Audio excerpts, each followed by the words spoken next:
আমার এক কাহিনী মনে উঠছে, আমি এক পাইলটকে চিনি। তো আমি কথায় কথায় ওকে জিজ্ঞেস করছিলাম যে তুমি পাইলট, এত বড় শিক্ষিত, তুমি ডাবল টেকার চালাও, বড় বড় ফ্লাইট চালাও, দূর দূর যাও, তুমি এরকম হইলে কি করে? আমাকে বলতেছে মৌলানা मैंने अल्लाह को करीब से देख के हुआ, আমি আল্লাহকে কাছের থেকে দেখা তারপরে এরকম হয়েছে। আমি বললাম যে তুমি আল্লাহকে কাছের থেকে দেখলাম? মানে আমি ফ্লাই করে যেতেছিলাম হেথ্রো এয়ারপোর্টে লন্ডনে। যখন আমি ইংল্যান্ডের সীমানায় ঢুকে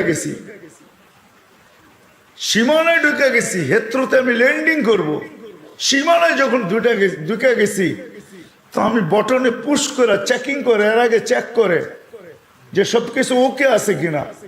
তো আমি বটন চেক করতে যেয়ে দেখি আমার চাক্কা নামবে না, কিন্তু আমার কাছে ফুয়েলও নেই যে আমি ফেরত যাব,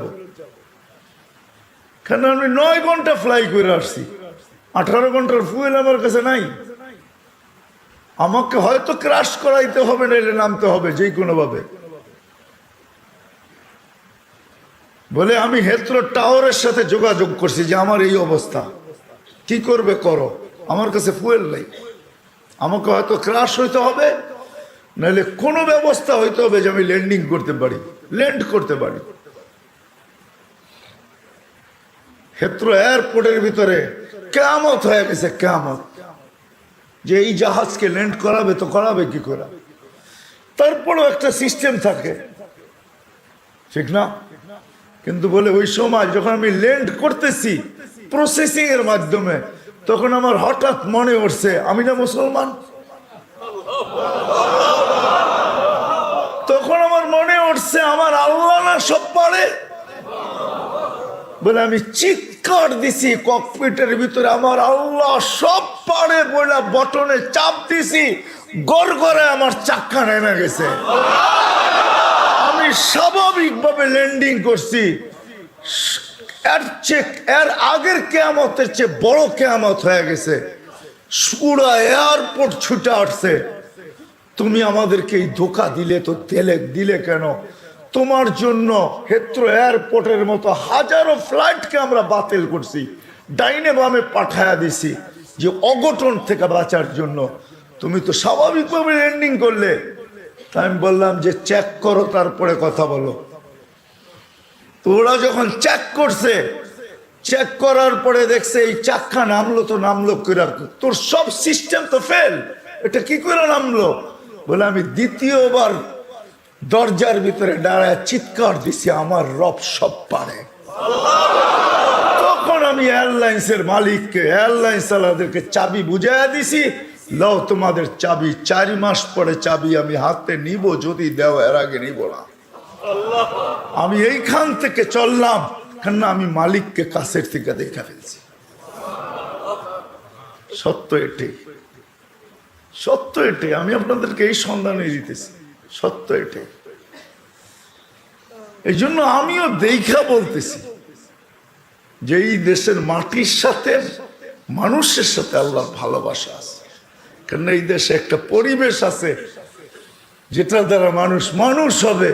এত মসজিদ দুনিয়ার কোথাও নাই, এত মাদ্রাসা মক্তব দুনিয়ার কোনো দেশে নাই, এত হক্কানি আলেম দুনিয়ার কোনো দেশে নাই, এত আল্লাহওয়ালা গলি গলি দুনিয়ার কোনো দেশে নাই। জুড়বো তো? যুবকরা কি বলে? আমি কি বুঝাইতে পারলাম? হ্যাঁ, মানুষ বানায় নিয়ে যাও ইনশাআল্লাহ। মনের স্বাদ আল্লাহ জান্নাতে মিটাবে। আমাদের মালিক শুধু মনের স্বাদ মিটাবে না, বরং আমরা যতটুকু স্বাদ রাখবো এর চেয়ে 10 গুণ বেশি স্বাদ আল্লাহ আমাদের মিটায় দিবে। আমাদের মালিক বড় মালিক, আমাদের আল্লাহ বড় আল্লাহ। হ্যাঁ, আমাদের মালিক বহুত বড়, যেটার বর্ণনা দিয়ে শেষ করা যাবে না। কত বড় আমাদের মালিক, সব রাখা আছে। যুবক, একটু সহ্য করো।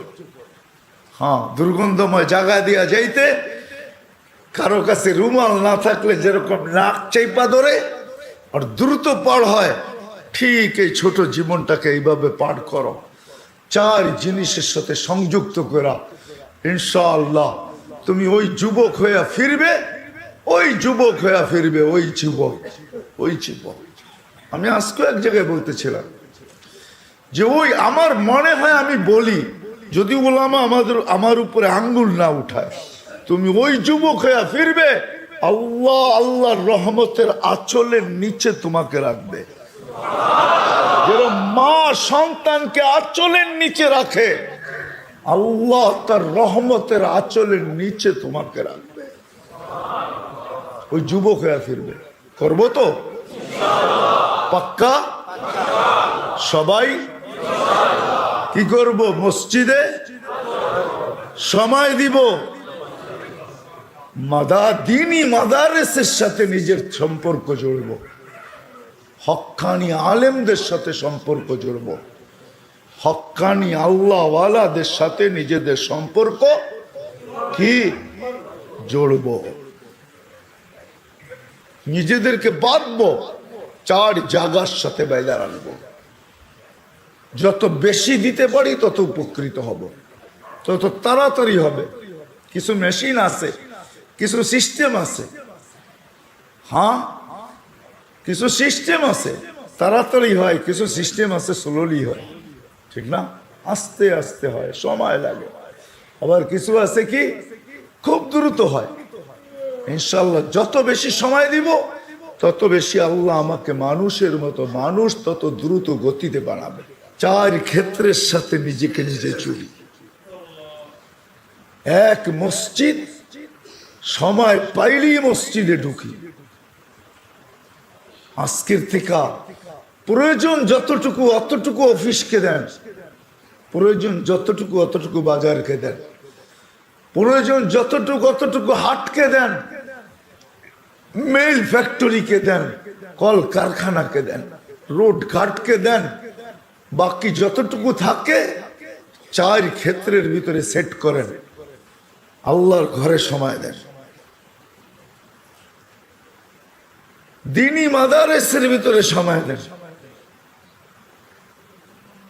দিনী মাদারেসের ভিতরে হক্কানি ওলামাদের কাছে সময় দেন, হক্কানি আল্লাহওয়ালাদের কাছে সময় দেন। ভাগ করেন সময়কে, চার ভাগে ভাগ করেন। ইনশাআল্লাহ বললাম না, 99 ভাগ, 99% ইয়াকিনি, হ্যাঁ 100ও বলা যায় যে মানুষ হিসাবে আল্লাহর কাছে ফিরব। আল্লাহ বড় ক্ষেত্র বাংলাদেশে রাখছেন, এরকম ক্ষেত্র দুনিয়ার কোথাও রাখেন নাই। এই জন্য আমি এখনো বলি, আগেও বলতাম যে এই মাটির সাথে আল্লাহর মহব্বত সবচেয়ে বেশি। আমার মনে হয় মক্কা মদিনা ভিন্ন কথা, ওটা নিয়ে তুলনা হয় না, আলোচনা হয় না। বাইতুল মুকাদ্দাস নিয়ে তুলনা হয় না, আলোচনা হয় না। তিনটা বিলকুল ভিন্ন। এটাকে আবার জুড়ে দিয়েন না আমার কথার সাথে। বাকি দুনিয়ার ভিতরে এই মাটির সাথে আল্লাহর তাল্লুক বেশি, আমার মনে হয় মহব্বত বেশি। যার কারণে সারা দুনিয়া সিগন্যাল দেয় বিপর্যয় হবে, আল্লাহ বলে হবে না, এটা আমার মহব্বত আল্লাহ মাটি। এই জন্য এই দেশে কোনো বিপর্যয় হয় না। সারা দুনিয়া সিগন্যাল দেয় বিপর্যয় হবে, এমন হবে, তেমন হবে, এটা হবে, সেটা হবে। আল্লাহ বলে সময় বলবে কি হবে, হবে না। হয় নাই 2 বছর করুণায় কিচ্ছু হয় নাই, কোনো বিপর্যয় হয় নাই, হয়েছে নাকি? হ্যাঁ, এতটুক ছোট একটা দেশ, অসচেতন প্রত্যেকটা মানুষ। এখানে তো কিয়ামত হওয়ার কথা ছিল, ঠিক না? হ্যাঁ, কোভিড-19, ডেল্টা ভ্যারিয়েন্ট, ওমিক্রন, কোনো বিপর্যয় হয়নি। ভূমিকম্প আসে, আমার মনে হয় কাঁপায়া যায় না, ধাক্কা খায়া ফিরা যায়। ওটার ধাক্কাই আমাদের একটু অনুভব হয়, আমি মনে করি। আপনারা কি মনে করেন জানি না, আমি ভাবি, এটা নিয়ে খুব ভাবি, সারাদিন ভাবি। যে বাংলাদেশে 8.7 ভূমিকম্প, কোনো বিপর্যয় নাই। দুনিয়া বলতে পারবে না 8.7 ভূমিকম্প আসছে, বিপর্যয় হয় নাই। বলুক দেখি আমেরিকাওয়ালারা, বলুক দেখি কানাডাওয়ালারা, বলুক দেখি ইউরোপ, বলুক দেখি জাপান, উন্নত থেকে উন্নত দেশ বলুক, আমাকে যুক্তি দিয়া বুঝা। ওই থেকে আমি ভাইবা নিছি না এখানে ভূমিকম্প আসে না, এইখানে ধাক্কা লেগে রিপিট যায়। ওই যে ধাক্কা লাগছে ওইটা আমাদের অনুভব হয়, বিপর্যয় হয় না। এই মাটির সাথে আল্লাহর মহব্বত, এই মাটির মানুষের সাথে আল্লাহর মহব্বত, বড় মহব্বত। আপনারা কাছের থেকে দেখেন কি দেখেন না জানি না,